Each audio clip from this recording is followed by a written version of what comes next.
So now we have a right profile, top profile, and a front profile. So as you can tell, it's kind of starting to look like a skeleton of the plane. So what do we do now with this? What we can do is we go to use the surface tab.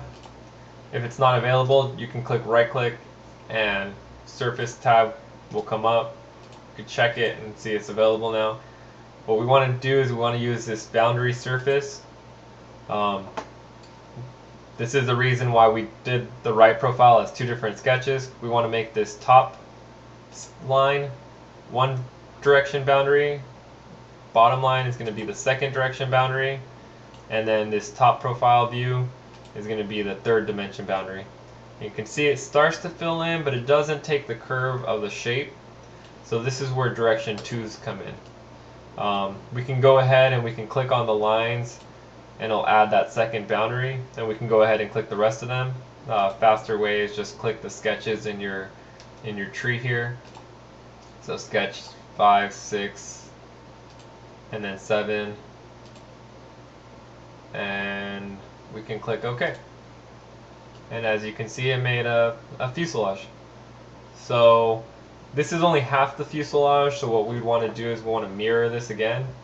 So just like in the first tutorial, we're just going to go to Features, Linear Pattern, Mirror. We want to mirror about the right plane. We want bodies to mirror, because we want the whole body to mirror it. And we'll click OK.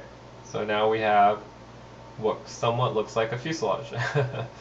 So now say we have this fuselage and we decide to change parameters.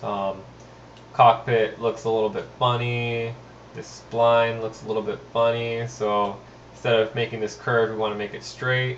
We can always go back in this boundary surface tree and we can select individual sketches and change them. So say we want to edit just this one sketch, we can edit this spline, say that's good.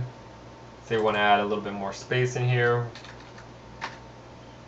that's good. And it'll update the rest of the aircraft. So now that you have it all done, you can always just go back and just edit your properties. So let's go ahead and add the wing to this. So we want to save this file. We'll call it fuselage.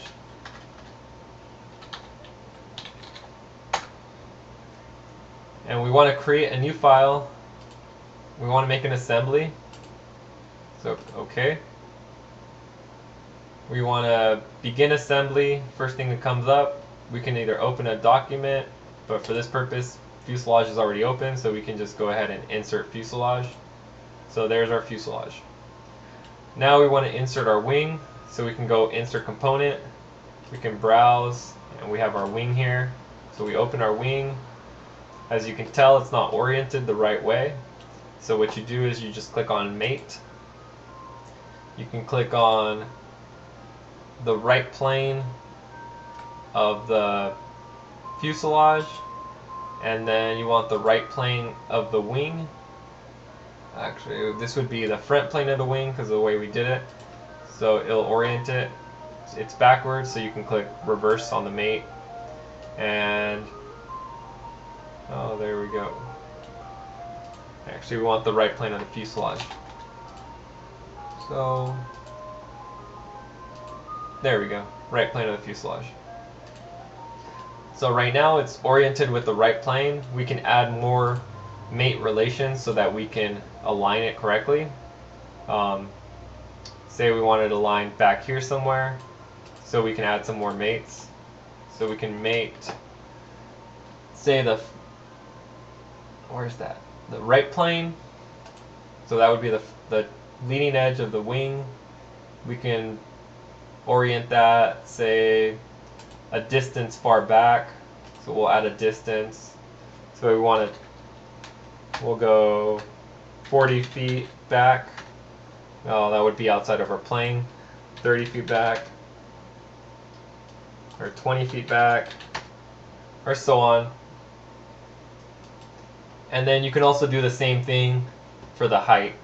So with the fuselage height, we want the top plane of the fuselage and we want the top of the wing, which again would be the top of that. So there you go. Okay, now that we have the wing and the fuselage together, we could also add a horizontal and vertical. For the horizontal, we can just rename the wing file. So we could just open up the wing file. You can go File, Save As. It's going to say if you want to save a copy of it. So you click the Save As Copy box, and I already see I've already done it with the horizontal. The vertical, you could do the same thing, but you got to remember with the vertical, you need to use a asymmetric airfoil. But where this has camber on it, so you can go ahead and do that. So same process. We want to insert component, browse, horizontal, and insert it there. We want to add some relations. That way we can get it mated properly. So the top with the top. That will do that one. We want the right with the front, which is just the way, because of the way we oriented it. We want the leading edge, the fuselage with the leading edge of the wing. We want it to be a distance away. Say we want it right at the nose. I guess we'll be making a supersonic aircraft. So that should be good. Same thing with the horizontal, or the vertical. We can just do it real quick.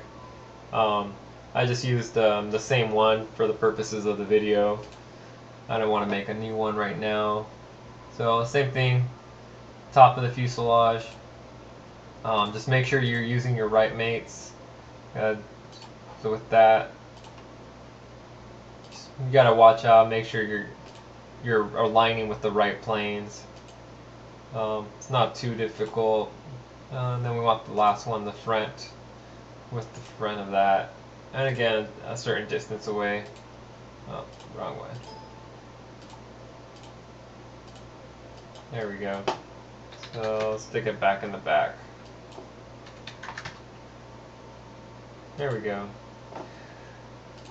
Some of the nice things, if we want to change, say we want a delta wing, because now we're going to do supersonic jet, we can go ahead and we can edit our chord, make this 300. So we're going to have a big delta.